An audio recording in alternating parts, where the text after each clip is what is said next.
Olá, pessoal. É um prazer estar aqui com vocês novamente. Dessa vez de uma maneira diferente, né? Essas novas mídias para facilitar os nossos encontros. Nós estamos vivendo um momento diferente, com tecnologias diferentes, posturas diferentes, mas vamos tentar aqui. Eu tenho certeza que nós vamos ter sucesso. Vocês pertencem a uma classe muito aplicada, para a gente tocar os nossos conhecimentos.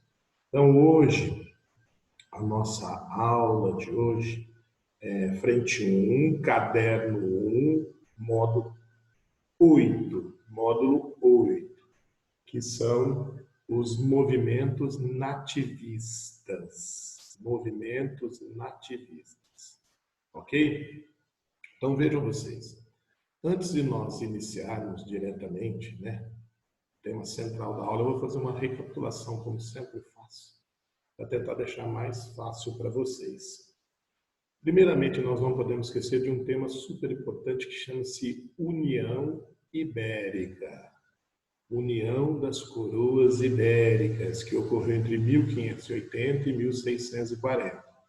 A União Ibérica, nós já vimos anteriormente, foi a fusão do rei de Portugal e Espanha, junção dos dois reinos de Portugal e Espanha, certo? Essa junção vai criar o maior império colonial do mundo. Tudo passa a pertencer à Espanha. Só que essa união não foi eterna, ela durou 60 anos. Em 1640, Portugal conseguiu restaurar sua independência. Portugal separou-se da Espanha. O rei D. João IV liderou o movimento e dá início a uma nova dinastia, uma nova família governante, que é a dinastia de Bragança. O interessante, nós já vimos isso, que a União Ibérica ela foi um desastre econômico e político para Portugal. Portugal perdeu muitas colônias e saiu praticamente falido. Para o Brasil, por outro lado, nós vimos já esse assunto, foi extremamente interessante. O Brasil, durante a União Ibérica, ele quase que triplicou o seu território com as entradas e bandeiras. Mas Portugal não teve tanta sorte, saiu falido. E aí? Para tentar sair do aperto financeiro, para tentar se livrar de uma crise econômica sem fim, o rei de Portugal fez o que todo governante faz quando está na pior. Ele promoveu um aumento exagerado de impostos. Ele promoveu um aumento excessivo de impostos.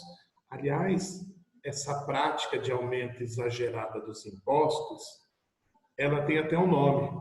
Nós chamamos esse fenômeno de excesso fiscalista, exagero fiscalista, certo?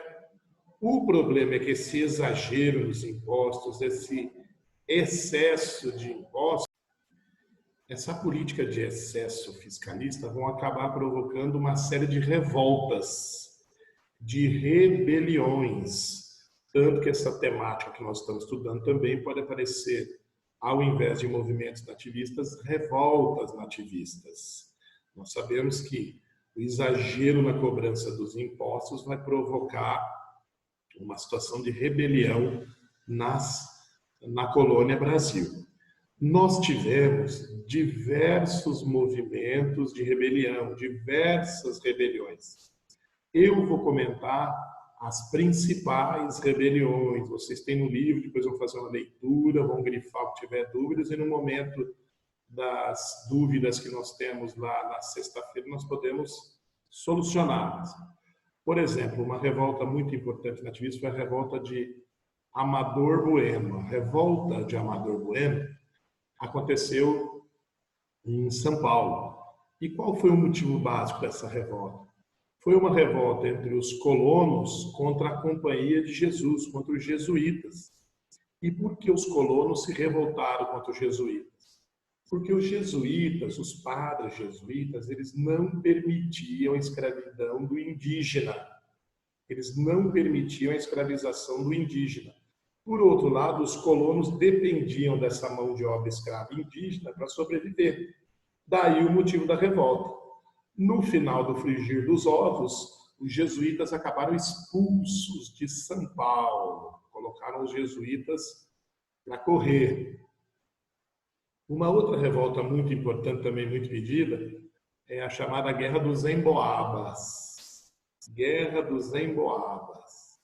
A palavra emboaba em Tupi-Guarani significa estrangeiro, forasteiro, quem vem de fora. E esse conflito aconteceu entre paulistas e forasteiros, o pessoal que veio de fora. Fora, estou dizendo fora de São Paulo, fora do estado de São Paulo. Por quê? Os paulistas, com as bandeiras, foi o primeiro grupo a descobrir ouro em Minas Gerais. A ideia dos paulistas era qual? Bom, se fomos nós que descobrimos o ouro é nosso. E somente nós. Só que no momento em que a notícia se espalha, pessoas de todo o Brasil, pessoas de fora, forasteiros, vieram para a região de Minas Gerais para trabalhar na mineração. E isso gerou um conflito, a Guerra dos Emboabas, entre paulistas e forasteiros, quer dizer, fora de São Paulo. Nesta luta, os paulistas foram derrotados, os paulistas levaram a pior. Nós temos um outro conflito muito importante também, que é a Guerra dos Mascates. A Guerra dos Mascates, que foi em Pernambuco, certo? Esse conflito aconteceu no estado de Pernambuco, entre os grandes fazendeiros de Olinda, da cidade de Olinda, contra os comerciantes da cidade do Recife. Lembrando que os comerciantes eram chamados pejorativamente de mascates. Então, daí o termo do conflito. Fazendeiros de Olinda contra os mascates de Recife, os comerciantes de Recife. E por que o modelo da luta? O motivo da luta é que os fazendeiros não queriam a mudança, a transferência da capital de Pernambuco, que era Olinda, para a cidade do Recife. Eles não queriam a mudança de Olinda como capital para o Recife. Por isso o motivo da luta. Eles não queriam a transferência, porque eles temiam perder poder político. Só que Olinda é uma cidade do interior, o Recife está no litoral, tem o porto, o comércio é mais importante. Nesse conflito entre fazendeiros de Olinda e comerciantes do Recife, os comerciantes levaram a melhor, foram vitoriosos, tanto que a capital de Pernambuco é Recife. Um fato interessante que não pode ser esquecido, pessoal, é que todas as revoltas nativistas, independente daquela que nós citamos e que tem no livro, elas tinham uma característica marcante. Apesar de ser guerra disso, guerra daquilo, revolta disso, revolta daquilo, nenhum desses movimentos desejava independência. Estas revoltas não queriam a independência do Brasil, não tem nada a ver, isso vai acontecer em outro momento. Estas revoltas somente ocorreram, essas guerras, revoltas, por causa da política de excesso fiscalista de Portugal, por causa da política de exagero na cobrança de impostos em Portugal, certo? Se Portugal tivesse dado uma maneirada na cobrança dos impostos, nessa política de exagero fiscal, as revoltas não teriam acontecido. Beleza? Simples assim e curtinho. Espero que vocês tenham curtido.